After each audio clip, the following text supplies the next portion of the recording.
സത്യം പറഞ്ഞാൽ ഇവിടെ നിൽക്കുമ്പോൾ എന്ത് പറയണം എന്നറിയുന്നില്ല. മനസ്സാണോ നിറഞ്ഞത്, കണ്ണാണോ നിറയുന്നത് എന്ന് പറയാൻ സാധിക്കാത്ത ഒരനുഭവത്തിലൂടെ കടന്നു പോകുന്നു. അത് എന്റെ മാത്രം അനുഭവമായിരിക്കും എന്ന് ഞാൻ കരുതുന്നില്ല.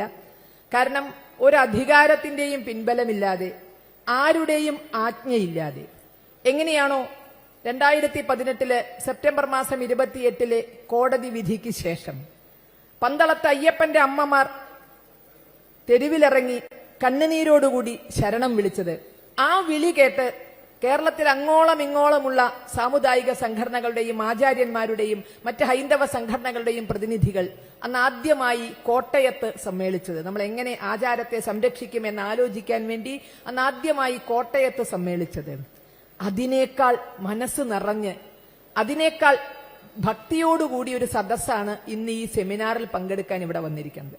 ഇത് കാണുമ്പോഴാണ് വാക്കുകൾക്ക് അതീതമാണ് ഇവിടെ നമ്മൾ അന്യോന്യം കൈമാറുന്ന സന്ദേശം എന്ന് മനസ്സിലാക്കുന്നത്. പലപ്പോഴും വാക്കുകൾ അപൂർണമാണ് എന്നുള്ളത് തിരിച്ചറിയുന്നത് ഇത്തരം ഒരു സന്ദർഭത്തിലാണ്. ഇവിടെ നമ്മൾ ചിന്തിക്കുക, സനാതനധർമ്മം എന്ന് പറഞ്ഞാൽ അർത്ഥം എന്താണ് എന്ന് നമ്മൾ പലപ്പോഴും അനുഭവത്തിൽ നിന്നാണ് മനസ്സിലാക്കിയത്. അത് എത്രമാത്രം പുരാതനമാണോ അത്രമാത്രം നൂതനമാണ്, അത്രമാത്രം ശാശ്വതവുമാണ് എന്നുള്ളത് നമ്മൾ അനുഭവത്തിൽ നിന്ന് മനസ്സിലാക്കി. അത് ബോധ്യപ്പെട്ട് സ്വാഭിമാനത്തിലാണ് നമ്മൾ ഇന്ന് ഈ സെമിനാറിൽ ഇവിടെ പങ്കെടുത്തുകൊണ്ടിരിക്കുന്നത്. അത് നമ്മളെ ഏറ്റവും നന്നായി ബോധ്യപ്പെടുത്തിയത് കഴിഞ്ഞ ദിവസം പമ്പയിൽ നിന്നാണ് ആ സന്ദേശം നമുക്ക് കിട്ടിയത് എന്നെനിക്ക് തോന്നുന്നു. ഒരുപക്ഷെ കാട്ടുകള്ളനായ ജയന്തനെ പോലുള്ളവർ, അതുമല്ലെങ്കിൽ മഹിഷിയെ പോലുള്ളവർ ഒക്കെ അയ്യപ്പന്റെ വിഗ്രഹം ഏറ്റുവാങ്ങിക്കൊണ്ട് അയ്യപ്പന് മുന്നിൽ നിന്ന് വിളക്ക് തെളിയിച്ചപ്പോൾ, ഗീതാ ശ്ലോകങ്ങൾ ഉരുവിട്ടപ്പോൾ നമുക്ക് മനസ്സിലായി സനാതന ധർമ്മം എന്ന് പറഞ്ഞാൽ അത് സനാതനമാണ്. എതിർക്കുന്നവരെ കൊണ്ടുകൂടി ഇതൊക്കെ ചെയ്യിപ്പിച്ചേ ആ ധർമ്മം മുന്നോട്ട് പോവുകയുള്ളൂ, അവിടെ തന്നെ വന്ന് വീണടിയും എന്നുള്ളത്, അവിടെ സാഷ്ടാംഗം പ്രണമിക്കാതെ ആർക്കും മുന്നോട്ട് പോകാൻ സാധിക്കില്ല എന്ന് ആ ഉത്തമ ബോധ്യം, അത് അനുഭവം ഉണ്ടായതിന്റെ വെളിച്ചത്തിൽ, ആ സ്വാഭിമാനത്തിൽ കൂടിയാണ് നമ്മളിവിടെ നിൽക്കുന്നത്. ഇവിടെയുള്ള നമ്മുടെ മാധ്യമ സുഹൃത്തുക്കളോട്, അവരുടെ ക്യാമറാമാൻമാരോട് ഞങ്ങൾക്ക് പറയാനുള്ളത്, നിങ്ങൾ ഈ വേദി എടുത്തില്ലെങ്കിലും കുഴപ്പമില്ല, ഞങ്ങളുടെ ഒന്നും മുഖം കാണിച്ചില്ലെങ്കിലും കുഴപ്പമില്ല, ക്യാമറയൊന്ന് പുറകോട്ട് തിരിക്കുക. ഇവിടുത്തെ യഥാർത്ഥ കാഴ്ച, നിങ്ങൾക്ക് അല്പമെങ്കിലും ആത്മാർത്ഥതയുണ്ടെങ്കിൽ ഈ യഥാർത്ഥ കാഴ്ച ഒന്ന് കാണിക്കണം എന്ന് അഭ്യർത്ഥിക്കുന്നു. വളരെ വിഷമമുണ്ട്. ഏത് കാര്യത്തിലാണെന്നറിയാമോ? ഞങ്ങൾക്കൊരു പ്രത്യേക സിദ്ധിയില്ല. കാരണം കഴിഞ്ഞ ദിവസം പമ്പയിൽ ഒരു പ്രത്യേക സിദ്ധി ഉണ്ടായിരുന്നു. അവിടെയുള്ള കസേരകളെല്ലാം നിറഞ്ഞിരുന്നു. പക്ഷെ അയ്യപ്പ ഭക്തർ നോക്കുമ്പോൾ കാണുന്നില്ല. അയ്യപ്പ ഭക്തർ നോക്കുമ്പോൾ എല്ലാം ഒഴിഞ്ഞ കസേര മാത്രം കാണുന്നു. പക്ഷേ ചില നിക്ഷിപ്ത താല്പര്യക്കാർ നോക്കുമ്പോൾ കസേര എല്ലാം നിറഞ്ഞിരിക്കുന്നു. അങ്ങനെ ആ നിക്ഷിപ്ത താല്പര്യക്കാർക്ക് വേണ്ടി ഈ കസേരകളെ ഒഴിച്ചു കാണിക്കാനുള്ള സാങ്കേതിക വിദ്യയോ അല്ലെങ്കിൽ അതിലത്തെ അത്ഭുതമോ ഞങ്ങൾക്ക് ഇല്ല എന്നതിലെ വിഷമം കൂടി ആദ്യം പങ്കുവെക്കട്ടെ. ഇവിടെ സനാതനധർമ്മത്തെ നശിപ്പിക്കും എന്ന് പ്രതിജ്ഞ ചെയ്തിട്ടുള്ളവർ, അത് ഇന്നോ ഇന്നലെയോ അല്ല, സനാതനധർമ്മത്തെ നശിപ്പിക്കും എന്ന് പ്രതിജ്ഞ ചെയ്തിട്ടുള്ളവർ, അത് അവരുടെ ലക്ഷ്യമാണ്. അവരുടെ മാർഗം മഹാക്ഷേത്രങ്ങളാണ്, മഹാ ആചാര്യന്മാരാണ്. നമ്മളത് കണ്ടിട്ടുണ്ട്. കാരണം ഈ ക്ഷേത്രങ്ങളും ആചാര്യന്മാരും ഒക്കെയാണ് നമ്മുടെ ഈ സനാതനധർമ്മം നിലനിർത്തി പോകുന്നതെങ്കിൽ ഈ സനാതനധർമ്മത്തെ നശിപ്പിക്കാൻ മോളൊന്ന് ഒന്നിച്ച് ബോംബിട്ടാലൊന്നും ഈ സനാതനധർമ്മം നശിക്കില്ല. അതിന് ക്ഷേത്രങ്ങൾ കരുവാക്കണം.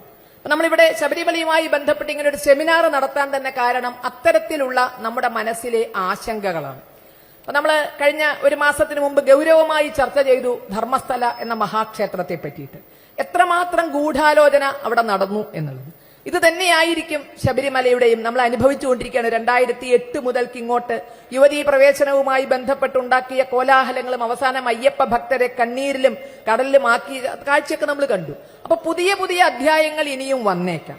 അതുകൊണ്ട് തന്നെ ശബരിമല സംരക്ഷിച്ചേ മതിയാകൂ. ഈ കേരളത്തിന്റെ പുണ്യമാണ് ശബരിമല. ആത്മീയമായും ഭൗതികമായും കേരളത്തിന്റെ പുണ്യമാണ് ശബരിമല. ആ ശബരിമല സംരക്ഷിക്കാൻ ഭക്തർക്ക് ബാധ്യതയുണ്ട് എന്ന ഉത്തമമായ ബോധ്യത്തിലാണ് ശബരിമല കർമ്മസമിതിയുടെയും മറ്റ് ഹൈന്ദവ സംഘടനകളുടെയും ഒക്കെ വെറുതെയുള്ളൊരു ക്ഷണത്തിന്റെ പേരിൽ ഇത്രയധികം അയ്യപ്പ ഭക്തർ ഇവിടെ താല്പര്യപൂർവ്വം ഒത്തുകൂടിയിരിക്കുന്നത്. അത് വെറും അയ്യപ്പ ഭക്തരല്ല, നേരത്തെ പറഞ്ഞ പോലെ ആചാര്യന്മാരുണ്ട്, വിവിധ സാമുദായിക സംഘടനകളുടെ പ്രതിനിധികളുണ്ട്, ശബരിമല ആചാരവുമായി ബന്ധപ്പെട്ട ആളുകളുണ്ട്, അയ്യപ്പന്റെ പിതൃസ്ഥാനീയരുണ്ട്, ക്ഷേത്രത്തിലെ തന്ത്രിമുഖ്യന്മാരുണ്ട്, അത് വിഗ്രഹത്തിന്റെ പിതൃസ്ഥാനീയരാണ്. അപ്പൊ ഇങ്ങനെ എന്തുകൊണ്ടും പ്രൗഢഗംഭീരമായ ഒരു സദസ്സില് 3 വിഷയങ്ങൾ നമ്മൾ ചർച്ച ചെയ്യുന്നു.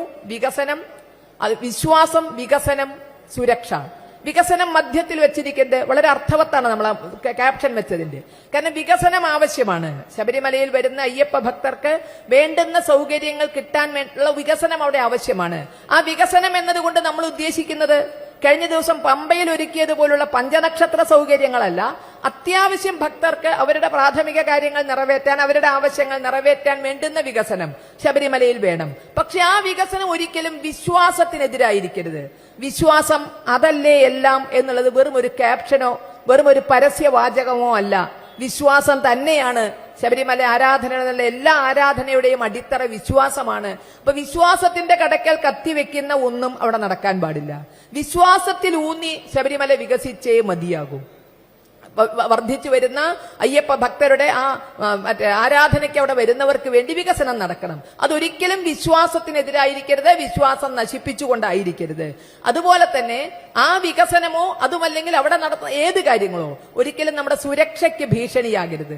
നമ്മൾ വളരെ ആധിയോടെ, കാരണം ഓരോ ക്ഷേത്രവും എങ്ങനെ നശിപ്പിക്കുമെന്ന് പല തലങ്ങളിൽ ആലോചനയും ഗൂഢാലോചനയും ഒക്കെ നടക്കുന്നുണ്ട്. അപ്പൊ അത്തരം ഒരു സന്ദർഭത്തിൽ ശബരിമലയിലെ സുരക്ഷ വളരെ പ്രധാനമാണ്. അയ്യപ്പ ഭക്തരുടെ സുരക്ഷയും ക്ഷേത്രത്തിന്റെ സുരക്ഷയും ഒക്കെ വളരെ പ്രാധാന്യം അർഹിക്കുന്നതാണ് എന്നതുകൊണ്ടാണ് നമ്മൾ ഇതുപോലെ ഒരു കാര്യങ്ങൾ തീരുമാനിക്കാൻ അധികാരമുള്ള ആളുകൾ, കാര്യങ്ങൾ തീരുമാനിക്കാൻ താല്പര്യമുള്ള ആളുകൾ ഒരുമിച്ചിരുന്ന് ചിന്തിക്കണം എന്ന് നമ്മൾ വിചാരിച്ചത്. 2018 മുതൽ നമ്മുടെ മനസ്സിലുണ്ടായിരുന്ന ആദ്യം ഒന്നുപോലും പരിഹരിക്കപ്പെട്ടിട്ടില്ല എന്നുള്ളതും നമ്മൾ മനസ്സിലാക്കണം. കാരണം യുവതീ പ്രവേശനം കഴിഞ്ഞ അധ്യായമോ അടഞ്ഞ അധ്യായമോ അല്ല. ഇപ്പോഴും സുപ്രീം കോടതിയിൽ ആ വിഷയം നിലനിൽക്കുന്നു. ആ വിഷയം പരിഗണനയ്ക്കെടുക്കുമ്പോൾ സർക്കാരിന്റെ സത്യവാങ്മൂലത്തിന് അതിന്റേതായ വിലയുണ്ട്. അപ്പൊ ഇപ്പോഴും പമ്പയിൽ ചെന്ന് സമസ്താപരാധം പറഞ്ഞവരും ശബരിമല യുവതീ പ്രവേശനവുമായി ബന്ധപ്പെട്ട സത്യവാങ്മൂലത്തിൽ അരവാക്കുപോലും തിരുത്താൻ തയ്യാറായിട്ടില്ല എന്ന നഗ്ന യാഥാർത്ഥ്യം നമ്മൾ മനസ്സിലാക്കുന്നു. അതുപോലെ തന്നെ നാമം ജപിച്ചതിന്, ശരണം വിളിച്ചതിന്, ശബരിമലയിൽ പോയതിന്, കെട്ടെടുത്തതിന് ഒക്കെ ആയിരക്കണക്കിന് കേസുകളിൽ പെടുത്തിയ 10,000-ങ്ങൾക്ക് വേണ്ടി ഒരു കേസ് പോലും പിൻവലിച്ചിട്ടില്ല എന്ന സത്യവും നമ്മുടെ മുന്നിൽ നിൽക്കുകയാണ്.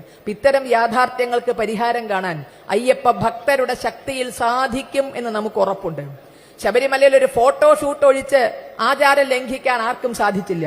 ആ പൊന്ന് 18-ാം പടി ഇന്നും പരിശുദ്ധമായി തന്നെ നിലനിൽക്കുന്നുണ്ടെങ്കിൽ ആ അയ്യപ്പന്റെ അനുഗ്രഹത്താൽ, അയ്യപ്പ ഭക്തരുടെ ശക്തിയാൽ തന്നെയാണ് പൊന്ന് 18-ാം പടി ആചാര ലംഘനമൊന്നും നടക്കാതെ നമുക്ക് കാക്കാൻ സാധിച്ചത്. അപ്പൊ അതേ ശക്തി നമ്മൾ ഇവിടെ ഇരിക്കുകയാണ്. ഈ കേസുകളെല്ലാം കുന്നോളം കിടക്കുമ്പോഴും അല്പം പോലും നമ്മളാരും പിന്നോട്ട് മാറാതെ നിൽക്കുന്നത്. ഇതിനൊക്കെ ഒരു പരിഹാരം ഉണ്ടാകണം.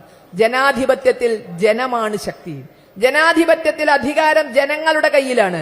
ജനാധിപത്യത്തിലെ ഏറ്റവും വലിയ ആയുധം എന്ന് പറയാവുന്നത് ജനമനസ്സുകളാണ്.